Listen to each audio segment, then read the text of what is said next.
प्रिय राम नामते जाहि न रामो, जिसे राम नाम से अधिक राम जी भी प्रिय न हो।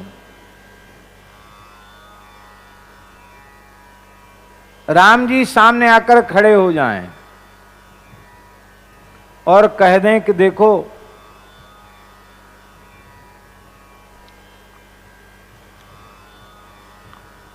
दो चीजें हैं, एक है नाम, एक है रूप। या तो नाम को ही ले लो या हमको ले लो। कोई आकर कह दे नाम निष्ठ से कि तुम राम राम करना छोड़ दो, राम जी मिल जाएंगे। कहते हमको राम जी से मिलने नहीं, हमको राम जी का दर्शन चाहिए ही नहीं, हमको नहीं मिला राम जी से।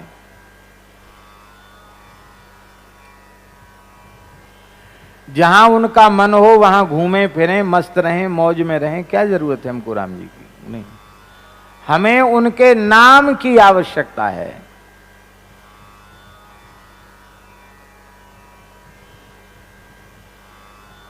उनकी राजी हो दर्शन दें, उनकी राजी हो दर्शन न दें, उनकी इच्छा। पर उनका पवित्र नाम कभी छूटे नहीं। अखंड अहर्निश तैर धारावत अविच्छिन्न भाव से नाम की धारा बहती रहे। नाभाजी ने अग्र स्वामी जी के चरित्र में कहा, रसना निर्मल नाम मनहु बरसत धाराधर। जैसे सावन भादों में भयंकर काली काली घटा मेघ की छा जाए और घनघोर वर्षा होने लग जाए, भयंकर झड़ी लग जाए पानी की। अब तो पानी बरसता ही नहीं महाराज, झड़ी लगती थी तो 8-8 10-10 दिन तक की झड़ी लग जाती, दिनों रात पानी। वन कटते चले जा रहे हैं तो पानी की भी कमी होती चली जा रही है। कहीं अतिवृष्टि हो रही है, कहीं अनावृष्टि हो रही है। उत्तम वर्षा के लिए वनों का संरक्षित होना अत्यंत आवश्यक है। इसलिए अब लोगों की धीरे धीरे समझ में आ रहा, वृक्ष लगाने की बात अब सोची जा रही।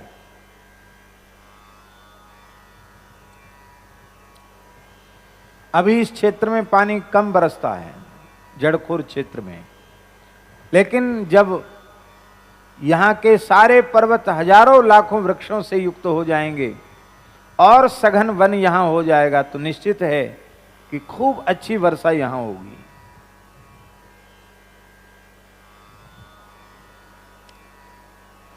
तो हम तो केवल इतना निवेदन करना चाहते हैं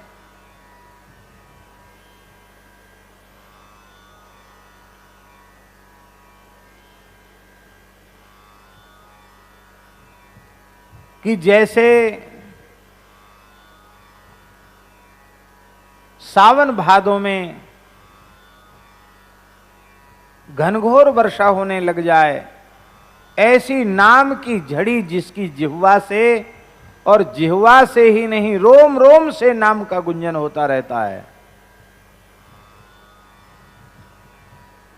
उस भाग्यशाली नाम निष्ठ का जन्म लेना सफल है, उसका शरीर धारण करना सफल है। गोस्वामी जी ये कहना चाहते, बहुत ध्यान से सुने, गोस्वामी जी ये कहना चाहते हैं, राम जी से अधिक जिसे उनका नाम प्रिय होगा उसी को राम जी मिलेंगे।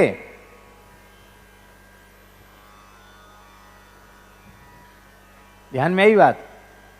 ध्वनि, इसमें ध्वनि यह है कि राम जी की प्राप्ति ही उसे होगी, भगवत प्राप्ति ही उसे होगी जिसकी निष्ठा भगवान के स्वरूप से अधिक उनके नाम में है।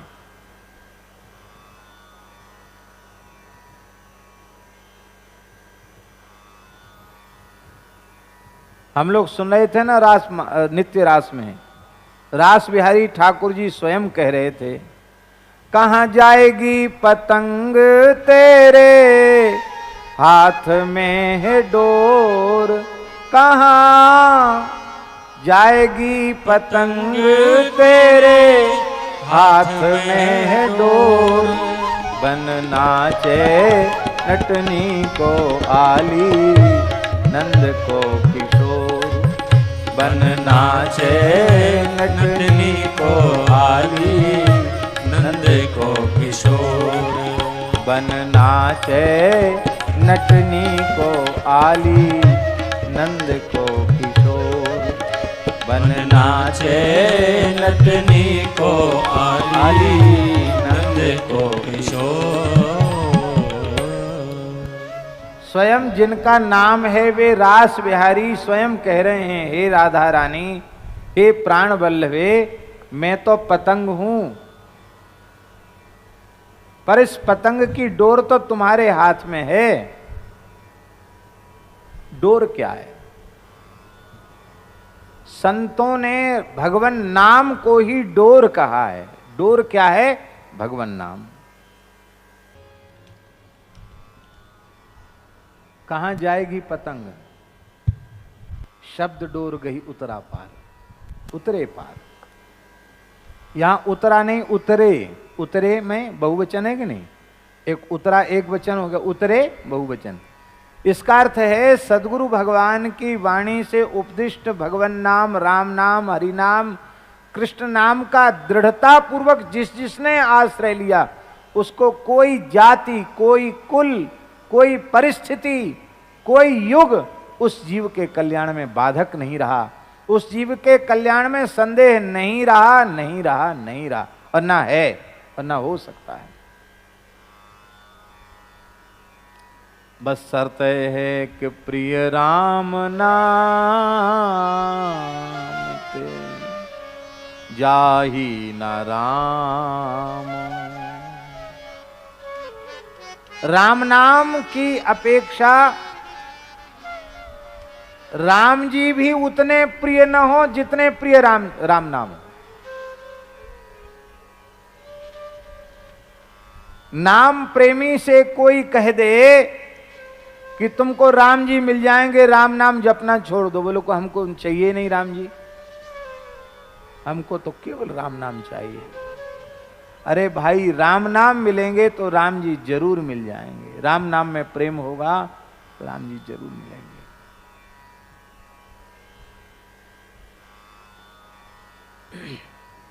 बोप देवी लीला में हम लोगों ने क्या देखा? कृष्ण नाम जपते सुनोरी सुनोरी आली।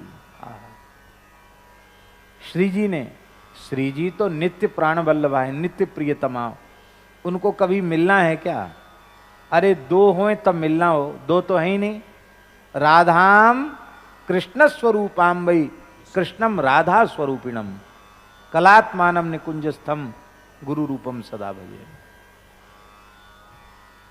स एव सा ससैवास्ति वंशी तत्प्रेम रूप का। श्री कृष्ण ही राधा हैं, श्री राधा ही श्री कृष्ण हैं। वेद नहीं। लेकिन हम जीवों को लीला के माध्यम से श्री जी दिखा रही हैं, लोगों की समझ में नहीं, और समझने की चीज ही नहीं है महाराज। कलयुग उसी के लिए है जो नाम से विमुख है। नाम का आश्रय जिसने ले रखा है उसके लिए कलयुग बिल्कुल बाधक नहीं। सभी साधनों में युग का दखल है, पर राम नाम रूपी परम जो दिव्यतम साधन है, साध्य भी राम नाम, साधन भी राम नाम, उस राम नाम रूपी साधन में किंचित भी दखल कलयुग का नहीं। एक विशेष बात, भगवान नाम की दिव्य महिमा ऐसी है कि जिसने उनके पवित्र नाम का आश्रय लिया हुआ है, कराल कलिकाल का दुष्प्रभाव भी उसके चित्त पर किंचित भी प्रभावी नहीं हो सकता। इसलिए गोस्वामी जी कह रहे हैं, प्रिय राम नाम ते जाहि न रामो, ताको भलो कठिन कलिकाल हूं। कठिन कलिकाल में उसका भला होगा, अवश्य होगा। आदि मध्य परिणामो, उसे उसके आदि में भी कल्याण, उसके मध्य में भी कल्याण और उसके अंत में भी कल्याण। इसका तात्पर्य है कि उस भाग्यशाली जीव का जिसकी प्रीति राम जी से अधिक राम जी के नाम में है, उसका त्रिकाल में भी अकल्याण संभव नहीं है, उसका सदा सर्वदा कल्याण है। क्योंकि हनुमान नाटक में श्री हनुमान जी महाराज कह रहे हैं, कल्याणानाम निधानम कलिमल मथनम पावनम पावनानाम। समस्त कल्याणों का निधान श्री राम नाम है। और एक विशेष बात कहते हैं,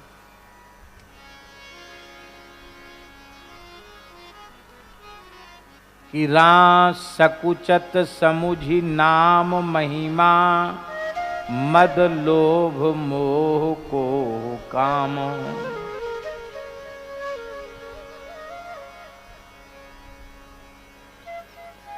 मद जो है अहंकार, ये असुर है, मदासुर, मद असुर है, अहंकार है। महाभारत को यदि हम देखें तो महाभारत के अनुसार तो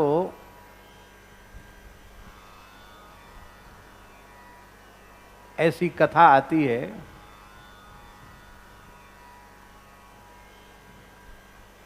कि देवराज इंद्र ने अश्विनी कुमारों को यज्ञ में सोमपान का अधिकार नहीं दिया था, सोमपान के अधिकार से वंचित कर दिया था। यज्ञ में सोमरस का निर्माण होता है और वह सोमरस प्रधान देवताओं को यज्ञ में दिया जाता, श्रौत यज्ञ में। इंद्र ने कहा कि तुम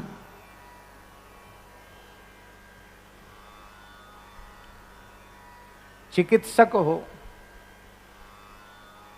इसलिए हमारी पंक्ति में बैठकर सोमपान के अधिकारी नहीं हो।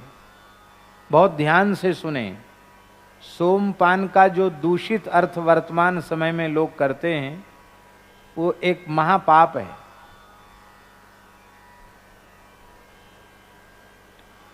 सोम नाम की एक लता होती है जो शुक्ल पक्ष में चंद्रमा के अनुसार उसकी वृद्धि होती है और पूर्णिमा को वह सोम लता पुष्पित होती है। उस लता को वैदिक लोग लेते हैं, उस लता का रस निकाला जाता है, उसमें कुछ यज्ञ की औषधियां डाली जाती हैं और उस अत्यंत पवित्र रस को सोमरस कहा जाता है। दुर्भाग्य से लोग ये भी कहने लग गए कि पहले भी तो देवता भी तो सोमरस पीते थे। अरे राम राम, अरे भाग्यहीनो, कहाँ ये घृणित मदिरा और कहाँ सोमरस। पर शास्त्रों का बोध न होने के कारण लोग इस प्रकार की बातें कह दिया करते हैं। सोमरस एक अत्यंत पवित्र रस है जिसको देवताओं को ही पीने का अधिकार है। अश्विनी कुमार महर्षि च्यवन के पास गए। महर्षि च्यवन से कहा, महाराज आप इतने ब्रह्म तेज से संपन्न ऋषि हैं कि आप चाहें तो हम सोमरस पीने के अधिकारी हो सकते हैं। बोले हाँ, हम आपको सोमरस पिला सकते हैं, देवताओं की पंक्ति में बिठाकर, पर ऐसे नहीं पिलाएंगे, कुछ करना पड़ेगा। क्या? बोले हमारी वृद्धावस्था है और चक्रवर्ती सम्राट महाराज सरियाती की बेटी सुकन्या, उससे मेरा पाणी ग्रहण हुआ है, तो मेरे वृद्धत्व की निवृत्ति हो जाए, मैं युवावस्था प्राप्त कर लूं, सुंदर स्वरूप प्राप्त कर लूं। यद्यपि मैं अपने तपोबल से, योग बल से सुंदर स्वरूप धारण कर सकता हूं, लेकिन मैं अपनी कठोर तपस्या का व्यय नहीं करना चाहता। आप आयुर्वेद के ज्ञाता हैं, तो आप इस प्रकार का कार्य करें कि आप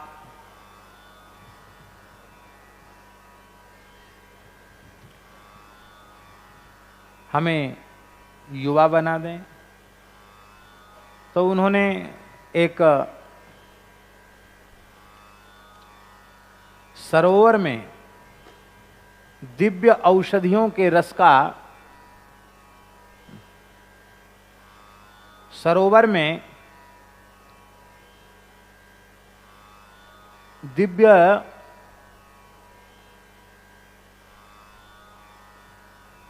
औषधियों के रस का मिश्रण किया। और देखिए औषधियां कैसी कैसी विलक्षण औषधियां हमारे भारतवर्ष की पवित्र धरती पर उत्पन्न हुआ करती थी। उन औषधियों के रस से मिश्रित उस दिव्य सरोवर में महर्षि च्यवन ने अश्विनी कुमारों के सहित प्रवेश किया। और जैसे ही गोता लगाकर जल से बाहर निकले तो आश्चर्य का ठिकाना नहीं रहा। जितने सुंदर स्वरूपवान अश्विनी कुमार हैं वैसा ही स्वरूप च्यवन ऋषि का हो गया। सुकन्या के हाथ में कमल पुष्प की माला दे दी गई और कहा कि तुम चुन लो अपने पति को, अब 3 एक जैसे हैं।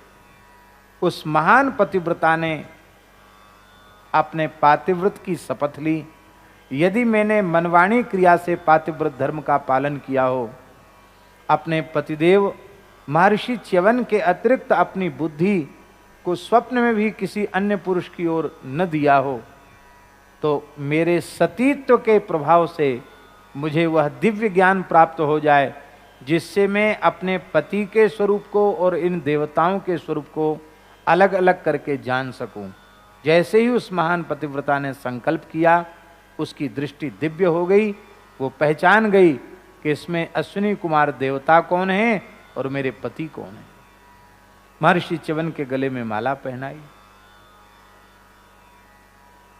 बोले हमारा काम तो हो गया, अब तुम्हें समय आने पर हम बुलाएंगे सोमपान के लिए। विदा कर दे अश्विनी कुमारों को।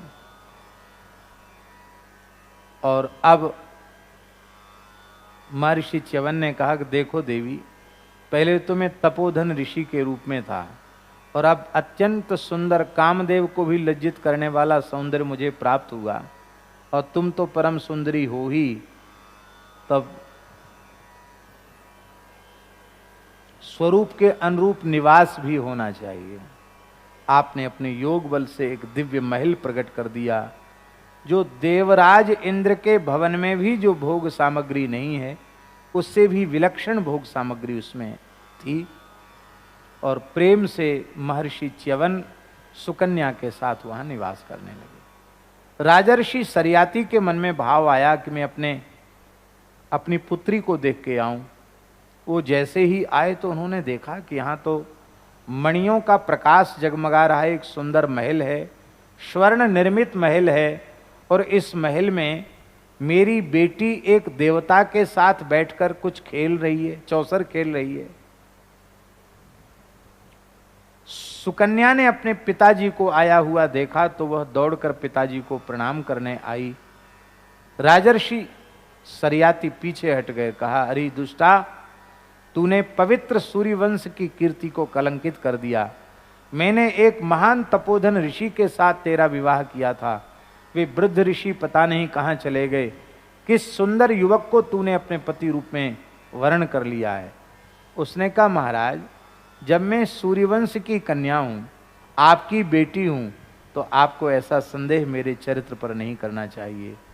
मैं आपकी बेटी सुकन्या हूँ, आप मेरे पूज्य पिता हैं और ये आपके जामाता महर्षि च्यवन ही हैं। अश्विनी कुमारों की कृपा से ये रूप उन्हें प्राप्त हुआ है। प्रसन्न हो गए अपने जामाता के सुंदर स्वरूप को देखकर। बोले, महाराज अब तो अयोध्या आओ।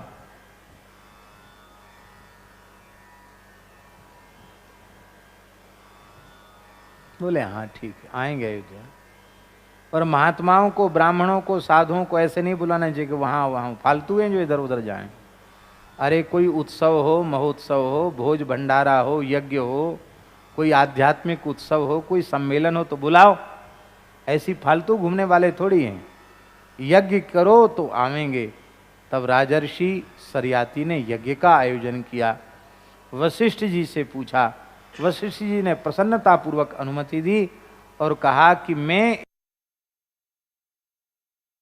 कार्य आपके जामाता महर्षि च्यवन ही होंगे।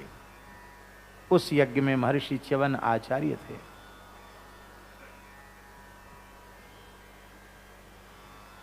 बहुत प्रसन्नता है अब तो श्री अयोध्या जी भगवत संकल्प से अपने दिव्य स्वरूप में प्रकट होने वाली है। ये हम सबका परम सौभाग्य है। न जाने कितने लंबे समय से अयोध्या की भूमि प्रतीक्षा कर रही थी कि वह पवित्र अवसर आवे। आज भगवत कृपा से वो अवसर आ गया है। कितने लोगों ने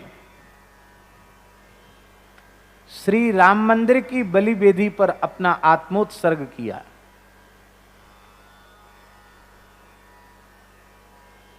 आप विचार करें, जिस काल में उस दुष्ट बर्बर आक्रांता बाबर ने ऐसा बर्बर कृत्य किया होगा, श्री राम जन्मभूमि का विनाश करके वहां एक विवादित ढांचा खड़ा किया होगा, उस काल में कितना रक्तपात हुआ होगा। उसके बाद कितनी बड़ी बड़ी लड़ाइयां हुई और अंत में श्री राम भक्तों की विजय हुई। एक अच्छे शासक के शासन काल में, एक राष्ट्रभक्त सहृदय शासक के शासन काल में भारत के सर्वोच्च न्यायालय ने वही किया जो सर्वोच्च न्यायालय को करना चाहिए था और श्री राम मंदिर निर्माण का मार्ग प्रशस्त हुआ। देश का सौभाग्य है कि आज ऐसे प्रधानमंत्री इस देश को प्राप्त हैं और उत्तर प्रदेश का भी सौभाग्य है कि योगी आदित्यनाथ जैसे एक यति स्वरूप वाले, संत स्वरूप वाले एक मुख्यमंत्री इस प्रदेश को प्राप्त हैं।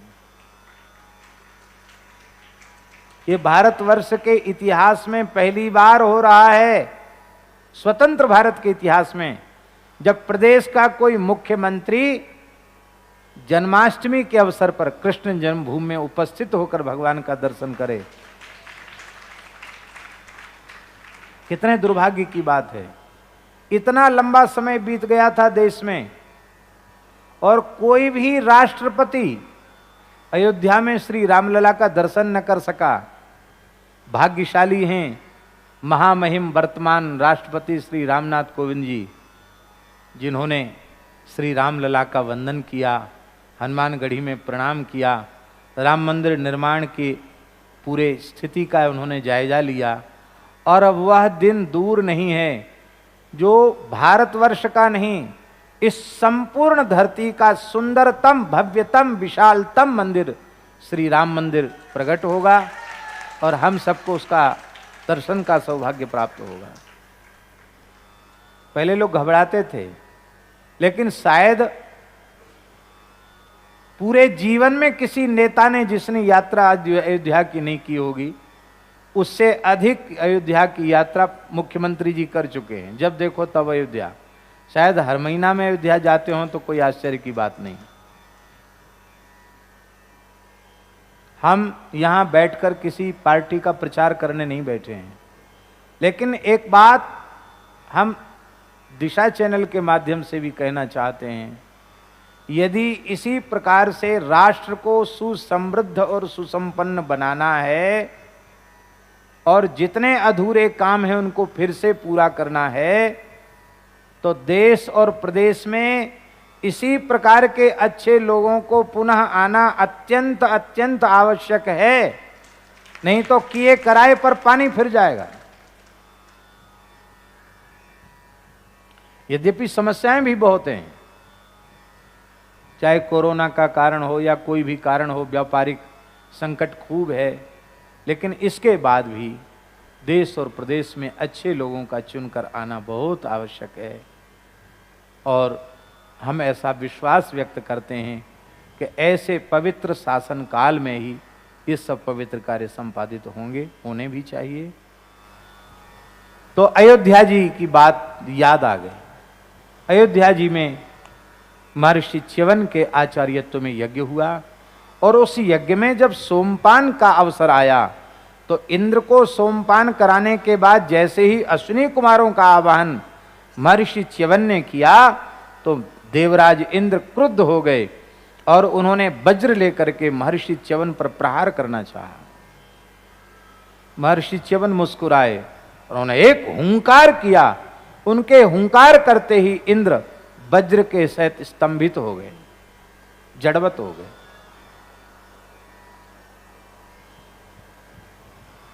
हिलना डुलना तक बंद हो गया। समझ में आ गया एक तपस्वी ऋषि के आगे देवराज की शक्ति भी कुछ नहीं।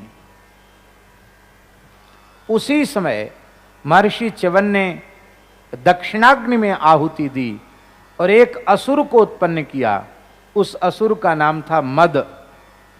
उसका नाम क्या था? मद। देखो, इन सब कथाओं का मतलब यह है कि हमारे भीतर यदि मद है तो हमारे भीतर देवता नहीं बैठा है, हमारे भीतर असुर बैठा है। मद, अहंकार, ये मदासुर उत्पन्न हुआ। ये मद कितना विशाल होता है, महाभारत में लिखा है। इस मदासुर का जबड़ा, तालू, ये नीचे वाला जबड़ा, वो तो धरती पर था और इसका ऊपर वाला जो जबड़ा है वो आकाश को छू रहा था, स्वर्ग को छू रहा था। इसका मतलब है इस मद का विस्तार धरती से लेके ऊपर के लोकों तक है। उस मद की दाढ़ें कितनी बड़ी बड़ी थी, लिखा है एक एक दांत उसका 100-100 योजन का था, माने 1200 किलोमीटर ऊंचा दांत था उसका। वो बहुत लंबी जिह्वा थी उसकी, 75 योजन की जिह्वा थी उसकी।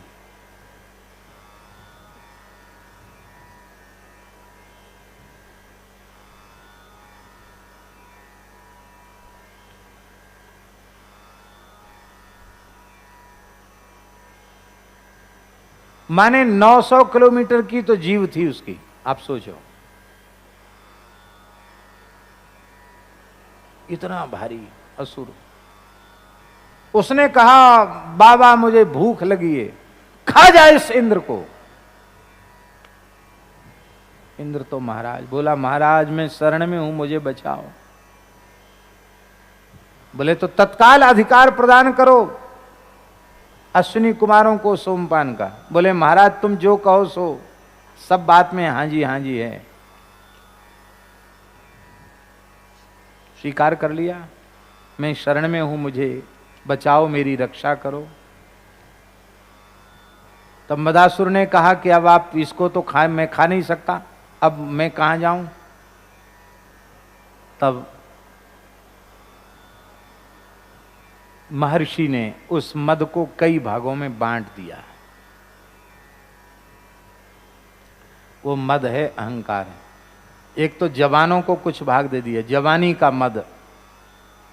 हाथियों को मद दिया जो उनके मस्तक से चूता है। मद झरता जब हाथों की तो हाथी पगला जाते हैं। प्रमदाओं को मद दिया, कामनियों को मद दिया, युवकों को मद दिया। वर्षा काल में नदियों को मद दिया। इससे सिद्ध होता है कि वर्षा काल में हम तैरना जानते हो तो भी हमको बड़े जलाशयों में, नदियों में दुस्साहस नहीं करना चाहिए। इस सब जगह मद को बांटा गया। तो ये मद असुर है, जवानी का मद बड़ा भयंकर होता है। और ये जवानी ज्यादा दिन रहने वाली नहीं है। धन यौवन यों जाएंगे, जेहि विधि उड़त कपूर। नारायण गोपाल भज, क्यों चाटत जग धूर। धन का मद, रूप का मद, विद्या का मद, कुल का मद, शील का मद, शास्त्र ज्ञान का मद। और मद जैसे ही आया नहीं कि हमारा गुण ही हमारे जीवन का दुर्गुण बन जाता है। ये सब कुछ भगवान की कृपा से हमें प्राप्त हुआ है, पूर्वजों के पुण्य प्रताप से प्राप्त हुआ है, गुरुजनों की कृपा से प्राप्त हुआ है।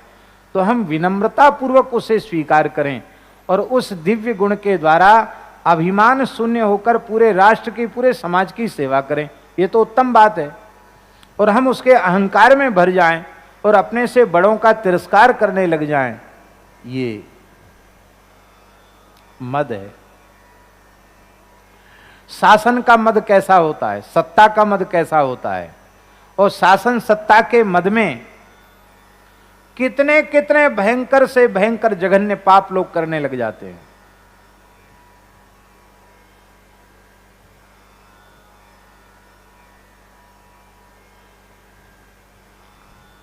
जो अयोध्या में गोली कांड हुआ, रक्तपात हुआ, अयोध्या की सड़कें रक्त रंजित हो गईं,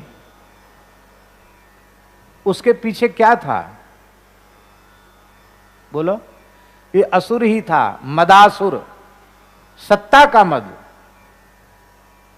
और सत्ता के मद ने इतना जघन्य पाप करवा दिया। 1966 में सत्याग्रही, गोरक्षा के आग्रही, निहत्थे गोभक्त, उनके ऊपर जो गोलियों की बौछार की गई, वह भी पवित्र गोपाष्टमी तिथि को। वो क्या था? वो सत्ता का मद ही था, और उसका परिणाम भोगना पड़ा। जिसने राम मंदिर के निर्माण का मार्ग प्रशस्त करने के लिए अपने प्रदेश की कुर्सी को, शासन को राम जी के चरणों में समर्पित कर दिया, उस महानुभाव की भी मृत्यु हुई। और उसकी मृत्यु पर कितना देश हृदय से भावुक हुआ है, परम राम भक्त श्री कल्याण सिंह जी। और वो भी मरेंगे जिनके शासन काल में, अमर होके तो कोई आए नहीं, जिनके शासन काल में राम भक्तों पर गोली चलाई गई। अयोध्या, जिसका नाम ये अवध, जिसमें किसी का वध नहीं होता, जो युद्ध के लिए है ही नहीं, जो केवल प्रेम की भूमि है, सौहार्द की भूमि है, उस अयोध्या को रक्त रंजित किया गया। मरेगा तो वो भी। उस समय भी परिणाम सामने उपस्थित हो जाएगा। कितने लोग आहत होंगे, कितने लोग प्रसन्न होंगे, कितने लोग दुखी होंगे, उस समय भी पता चल जाएगा। इसलिए अपने कुल के अभिमान में, जाति के अभिमान में, विद्या के अभिमान में, रूप के अभिमान में, युवावस्था के अभिमान में, शासन और सत्ता के अभिमान में, धन के अभिमान में, मद में, किसी पद प्रतिष्ठा के मद में कभी अपने स्वरूप को भूलना नहीं चाहिए, मनमाना व्यवहार नहीं करना चाहिए। उसका परिणाम जल्दी ही नेत्रों के सामने आ जाता है। विनम्रता में जीना चाहिए, अहंकार में नहीं।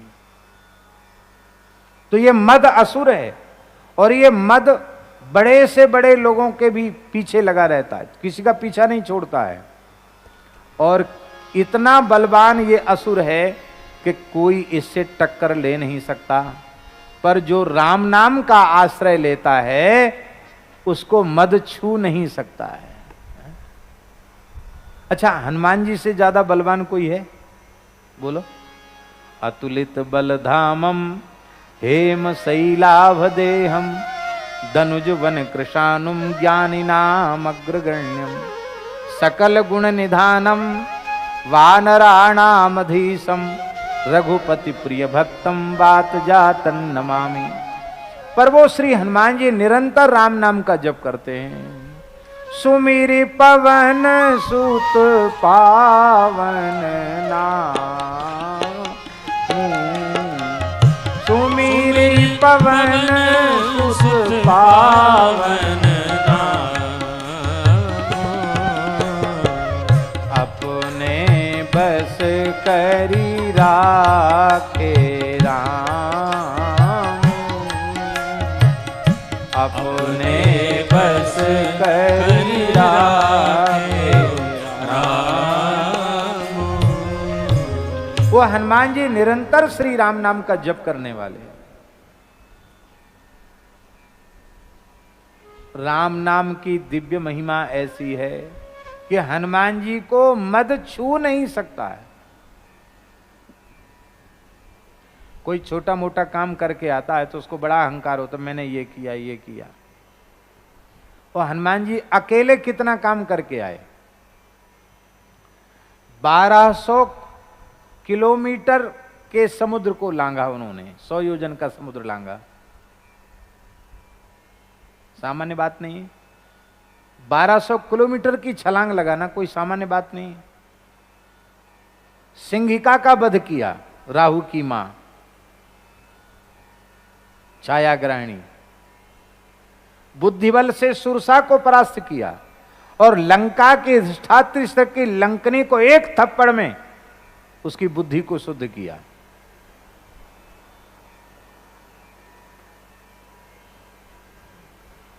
पंच सेनाग्रगान हत्वा, वाल्मीकि रामायण में लिखा है, सप्त मंत्री सुतान अपी, 5 सेनापतियों का वध किया उस युद्ध में उन्होंने, प्रथम यात्रा में हनुमान जी ने। 7 मंत्री पुत्रों का वध किया। सूरमक्षम च निष्पिष्य ग्रहणम समुपागमत, अक्षय कुमार को पीस डाला। बड़ा प्रचंड बलवान था अक्षय कुमार, रावण का पुत्र, उसको मार दिया। लंका में आग लगा दी। 80,000 किंकर नामधारी राक्षसों का वध कर दिया। वाटिका को उजाड़ दिया, लंका में आग लगा दी और रावण के दरबार में रावण को लज्जित कर दिया। इतना काम करके हनुमान जी आए, पर हनुमान जी में कर्तापने का अहंकार बिल्कुल नहीं है। ये राम नाम की महिमा है। यहां तक कि हनुमान जी ने राम जी को बताया तक नहीं कि मैं क्या करके आया हूं। पवन तनय के चरित सुहाए, जामवंत रघुपति सुनाए। श्री जामवंत जी ने राम जी को हनुमान जी के चरित्र को सुनाया। राम जी ने पूछा जामवंत जी से कि आप भी साथ में गए थे क्या? बोले नहीं नहीं, हम नहीं गए थे, हमको तो जो हनुमान जी ने बताया वो हम आपको बता रहे हैं। राम जी ने कहा, हनुमान जी आपकी ही वाणी से हम सुनना चाहते हैं, आप क्या करके आए हैं? हनुमान जी ने कहा, शाखा मृग के बड़ी मनुसाई, शाखा ते शाखा पर जाई, नाग सिंधु हाटकपुर जारा, निश्चर गण बधि विपिन उजारा, सो सब तब प्रताप रघुराई, नाथ न कछु मोरी प्रभुताई। वो सब आपका प्रताप है, मेरा कुछ नहीं। ता कहूं प्रभु कछु अगम नहीं, जा पर तुम अनुकूल, प्रभु प्रभाव बड़वान नहीं, जारी सके खलु तूल। इसलिए गोस्वामी जी ने लिखा है, बोला बचन विगत अभिमाना, विगत अभिमाना। हनुमान जी को अहंकार नहीं। जो राम नाम का जप करेगा उसमें कभी अहंकार नहीं आएगा। और कोई कहे हम तो बहुत राम राम करते और अहंकार भी करे, वो झूठ बोलता है, वो भजन करता ही नहीं। राम जी का भक्त होगा वो अभिमान शून्य ही होगा। गोस्वामी जी कह रहे हैं, मद की छाया राम नाम का आश्रय लेने वाले पर नहीं पड़ सकती है, लोभ की छाया नहीं पड़ सकती है। लोभ महाराज बड़ा प्रबल शत्रु है। लोभ, लोभ है सर्व पाप को मूल, सारे पापों की जड़ का नाम है लोभ। क्या कहें, बड़े दुख की बात है, जिस काल में देश स्वतंत्र हुआ 1947 में, उस समय थोड़ा धैर्य रखा जाता, पद का, शासन का, सत्ता का लोभ जैसा उस काल में जगा, उस पर थोड़ा अंकुश लगाया जाता, तो इस भारतवर्ष का विभाजन नहीं होता। भारतवर्ष का विभाजन ये ऐसी समस्या भारतवर्ष के लिए हो गई कि जब तक ये विभाजन की रेखा खिंची रहेगी तब तक शांति आने वाली नहीं है। इसलिए हम तो रोज कहते हैं, भारत अखंड हो। बोलो बच्चों, भारत अखंड हो, भारत अखंड हो, भारत अखंड हो। हाँ, जल्दी से भारत अखंड होना चाहिए। आज जो अफगानिस्तान की समस्या है वो है ही किस लिए? पाकिस्तान बनने के कारण अफगानिस्तान की समस्या है। ना पाकिस्तान होता ना अफगानिस्तान की समस्या होती।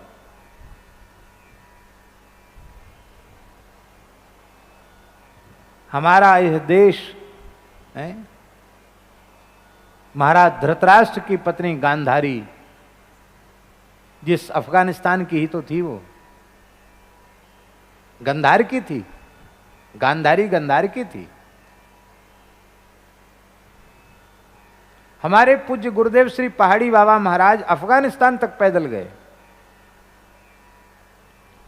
जिस समय भारत अखंड था, महाराज जी कहते थे अफगानिस्तान में भी अपने भारतवर्ष के संतों के प्राचीन स्थान थे। अफगानिस्तान में श्री गुरु नानक देव जी तो वहां पधारे ही। ऐतिहासिक गुरुद्वारा था। बड़े सौभाग्य की बात की, बड़े आदर पूर्वक गुरु ग्रंथ साहब को लाया गया। भगवान कृपा करें फिर ऐसा अवसर आवे कि जहां से गुरु ग्रंथ साहब पधारे हैं वहां पुनः अपने भव्य रूप में पुनः उनकी प्रतिष्ठा हो।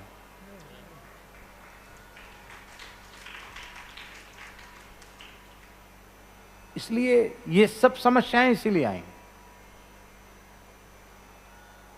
थोड़ा सा लोह पर अंकुश लग जाता तो जो भारत की स्वतंत्रता एक बहुत बड़े विषाद के रूप में बदल गई। आज भी उसका दुख होता है। जहां स्वतंत्रता का सुख है वहीं देश के विभाजन का भारी दुख है।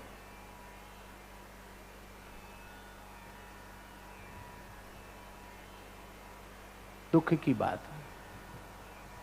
लोभ के कारण बड़े बड़े पाप हुए। आज जो गोवध जैसा भयंकर पाप भारतवर्ष की जैसे पवित्र धरती पर हो रहा है, उसका कारण क्या है? लोभ ही उसका कारण है। रुपयों का लोभ।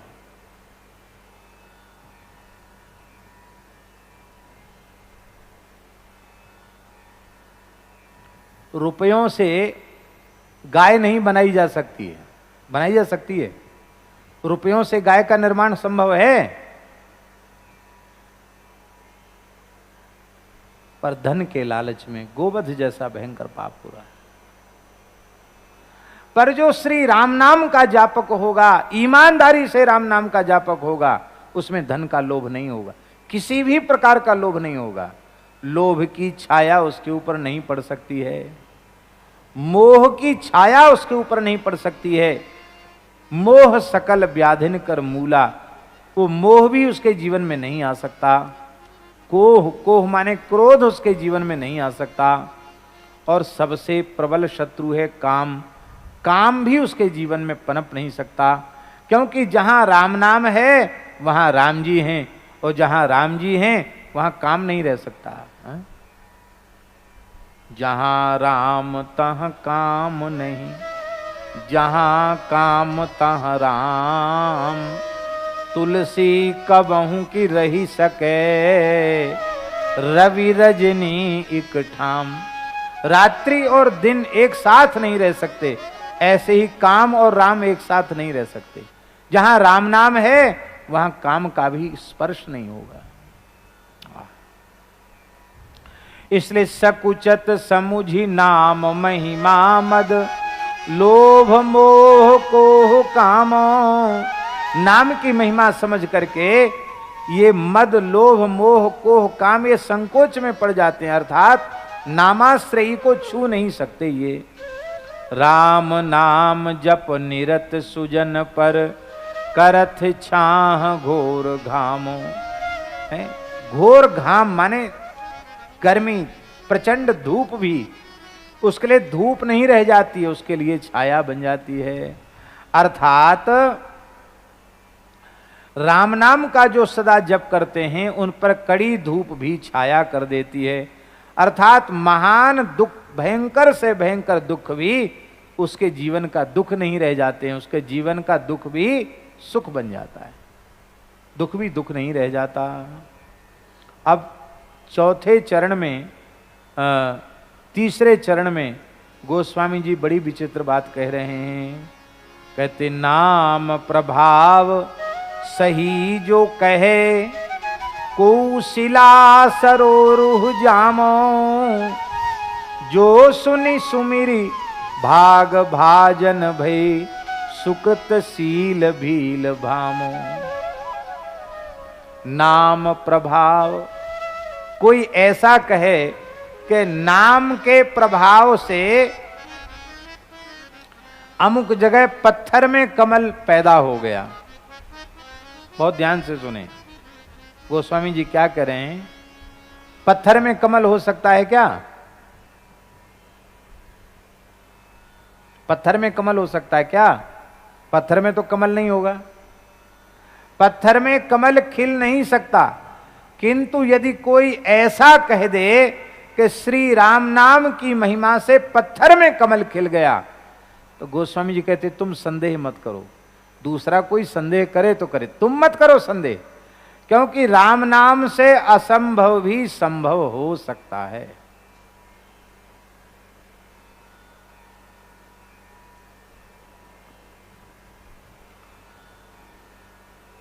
अच्छा एक बात बताओ, जिस समय ढांचा ढहाया गया उसमें कितने ग्रेनाइट लगाए गए हैं? कितने विस्फोटक लगाए गए बोलो? कितने बड़े बड़े यंत्र आए उसको ढहाने के लिए? कितने बुलडोजर आए? और क्या था लोगों के हाथ में? हम दूसरे को विश्वास हो चनो, पर मुझे ये 101% विश्वास है कि उस दिन वो विवादित ढांचा सदा सर्वदा के लिए समाप्त हुआ। उसका एकमात्र कारण था राम नाम की शक्ति। जय श्री राम और हो गया। साहब पता ही नहीं चला कहां चला गया। नाम की शक्ति से कुछ भी असंभव नहीं। पत्थर में कमल खिल सकता है, तुम संदेह मत करो। राम नाम की महिमा से सब कुछ संभव है। बोले कुछ बताओ ऐसी बात? बोले हाँ है। जो सुनि सुमिर भाग भाजन भई, सुकृत सील भील भामो। एक भील परिवार की लड़की, शवर जाति में पैदा हुई भील परिवार की लड़की, भीलनी सबरी। कौन पढ़ी लिखी थी सबरी? केवल और केवल श्री राम नाम का आश्रय लिया सबरी ने। और वह सबरी भाग्यशालिनी हो गई। कितनी भाग्यशालिनी हो गई! बड़े बड़े ऋषि मुनियों के आश्रमों को भुलाकर प्रभु श्री राम ने शबरी के आतिथ्य को स्वीकार किया। प्रशंसा कर कर के सबरी के दिए हुए फलों को भगवान ने भोग लगाया। ये किसकी महिमा थी? ये राम नाम की महिमा थी।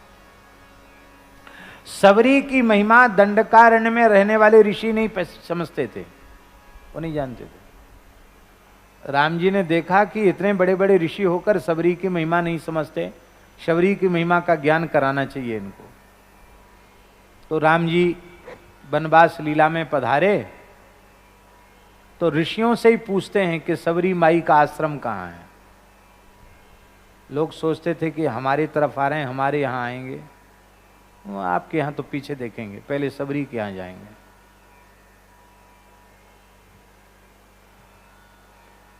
और वो जो जंगल में तपस्वी ऋषि थे ना, वो भी एक मत नहीं थे।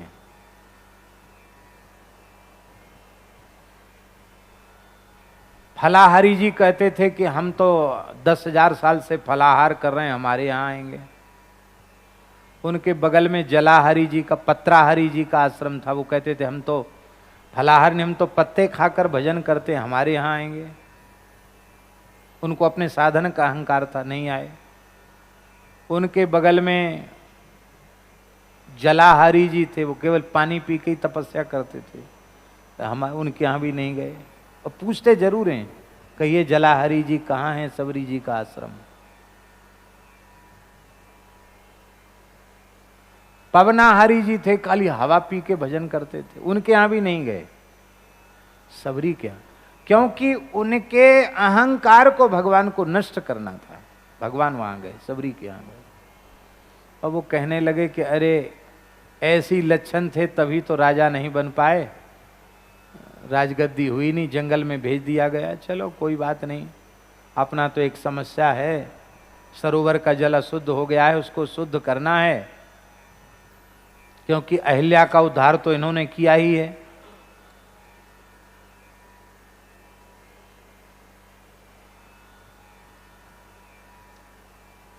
अहिल्या का उद्धार तो इन्होंने किया ही है। तो महाराज, और अशुद्ध कैसे हुआ था सरोवर का जल? बहुत ध्यान से सुने, बड़ी रहस्यमयी कथा है। शबरी ऋषियों के आश्रम में झाड़ू लगाती थी, सेवा करती थी, उनके लिए लकड़ी कंडे आदि बीन करके रखती थी। एक दिन थोड़ी सी देरी हो गई, एक तपस्वी ऋषि स्नान करके आ रहा था, सबरी झाड़ू लगा रही थी, झाड़ू की एक कंकड़ी उचटकर उसको छू गई, पैर में लग गई। इसी से वह इतना अधिक रुष्ट हो गया कि शबरी को अपमानित करने लग गया, बहुत क्रोध करने लग गया और बोला तूने मुझे अशुद्ध कर दिया, मुझे स्नान करना पड़ेगा। फिर से स्नान करने गया, इसी भक्त के तिरस्कार के दोष के कारण जल अशुद्ध हो गया। भक्तमाल ग्रंथ में लिखा है जल सो रुधिर भयो नाना क्रमी भर गयो, जल रक्त हो गया, उसमें कीड़े हो गए। अब बड़ी समस्या थी, बिना पानी के कैसे काम चले। बोले हमें तो सरोवर शुद्ध करना है, इस सबरी के कारण सरोवर अशुद्ध हुआ है। राम जी ने कहा रे भाई, आप लोग हमारे चरण के स्पर्श से सरोवर शुद्ध कराना चाहते हो, हम तो क्षत्रिय हैं, हम कोई तपस्वी ऋषि भी नहीं हैं, हमारे पैर से कहाँ शुद्ध होगा। अहिल्या उद्धार तो गुरु जी की कृपा से हो गया, उसमें हमारी कोई विशेषता नहीं है। आप लोग बड़े बड़े तपस्वी, थोड़ा अपना चरण छुआ के देखो। महाराज वो और ज़्यादा बिगड़ गया उनके चरण छुआने से। बोले महाराज अब तो हमारा सब अहंकार नष्ट हो गया, आप बताओ शुद्ध कैसे होगा। बोले तुम्हें समस्या का कारण ही ज्ञात नहीं है। मेरी अत्यंत प्रिय भक्ता सबरी के अपमान के कारण ही ये जल दूषित हुआ है। शबरी अपने चरण का स्पर्श करावे तो जल पवित्र हो जाएगा। शबरी तो भाग गई जंगल में, राम जी ने जब उसकी महिमा सुनाई तो बोले महाराज वो तो जंगल में भाग गई, कहाँ मिलेगी सबरी। भगवान ने कहा जहां सबरी खड़ी थी वहां की रज उठा करके जल में छोड़ दो, जल पवित्र हो जाएगा। शबरी की चरण रज छोड़ी गई और सरोवर का जल ऐसा हो गया जैसे स्फटिक मणि के समान निर्मल जल हो गया। और सबरी ने योगाग्नि में अपने देह को भस्म कर दिया। सबरी तो भगवत धाम चली गई। ऋषि रोने लगे, जब तक सबरी की महिमा ज्ञात नहीं हुई तब तक हम सबरी की निंदा करते रहे, और जब सबरी की महिमा का ज्ञान आपने कराया तो सबरी हमारे बीच में नहीं है। अब हम क्या करें, हमारे पाप का प्रायश्चित क्या होगा। बोले तुम सबरी नारायण की स्थापना करके पूजा करो, तब तुम्हारा पाप का प्रायश्चित होगा। आज भी छत्तीसगढ़ क्षेत्र में सबरी नारायण मंदिर है। सबरी नारायण ऐतिहासिक स्थान है, पुराणों में सबरी नारायण तीर्थ की महिमा का वर्णन है। सबरी नारायण की स्थापना दंडकारण्य के ऋषियों ने की, और आज भी सबरी नारायण का मेला होता है, सबरी नारायण का दर्शन होता है। बोलो सबरी नारायण भगवान की जय। तुलसीदास जी कहते प्रत्यक्ष देख लो, भील जाति में उत्पन्न शबरी और धन्य है। राम नाम की महिमा से ऋषियों के द्वारा पूजनीय हो गई। आज भी लोग जाकर सबरी जी का दर्शन करते हैं, सबरी को प्रणाम करते हैं।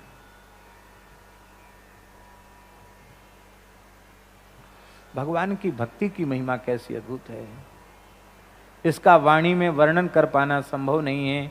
कहते देख लो ये राम नाम की महिमा है कि सो सुनि सुमिर भाग भाजन भई, सुकृत सील भील भामो। भील कन्या सबरी भाग्यशालिनी हो गई, सुकृत का भाजन बन गई, पुण्य का भाजन बन गई, पुण्यवती हो गई। और आगे कहते हैं कि देखो वाल्मीकि भी राम नाम के प्रभाव से ही और उल्टे पलटे राम नाम के प्रभाव से ही उल्टा नाम जपत जग जाना, वाल्मीकि भय ब्रह्म समाना, ब्रह्म के ब्रह्म तुल्य हो गए, माने ब्रह्मर्षि पद को उन्होंने प्राप्त किया। अजामिल के लिए कहते हैं, अजामिल जो अपने कर्म से ही ब्राह्मणत्व उसका नष्ट हो चुका था, लेकिन उसने भी केवल अपने पुत्र के बहाने से नारायण नाम का उच्चारण किया। ऐसा हो गया अजामिल और वाल्मीकि के जीवन में तो कि जैसे कोई घुंघचियों के बदले घुंघचियों के बदले और कोई हीरे जवाहरात का सौदा कर ले, ऐसा हो गया। नाम के प्रभाव से इनका जीवन दिव्य हो गया। इसलिए गोस्वामी जी कहते हैं, राम ते अधिक नाम कर तब, आप प्रत्यक्ष देख लो, कहूं कहां लगी नाम बड़ाई, कहूं कहां लगी नाम बड़ाई, राम न सकहीं नाम गुण गाई, राम न सकहीं नाम गुण गाई। राम एक तापस तिय तारी, राम एक तापस तिय तारी, नाम कोटि खल कुमति सुधारी, नाम कोटि खल कुमति सुधारी। बोले राम जी से अधिक राम जी के नाम का कर्तव्य है। मानस जी में नाम वंदना प्रकरण को पढ़ लेना चाहिए। जेहि किए नगर गत गामो, जिन्होंने अत्यंत गमारों को भी नागर बना दिया, चतुर बना दिया राम नाम की महिमा से। बोले भय बजाय दाहिने जो जपे तुलसीदास से बामो, कहते मुझे देख लो, तुलसीदास जैसा एक अधम जीव भी डंके की चोट से राम नाम से अच्छा हो गया, राम नाम से मेरे जैसे की महिमा बढ़ गई। तो आप राम नाम का आश्रय लें तो आपका कल्याण क्यों नहीं होगा। बस बात इतनी सी है कि प्रिय राम नामते जाहि न राम, राम जी से अधिक उनके नाम से हम प्रेम करें। इन्हीं शब्दों के साथ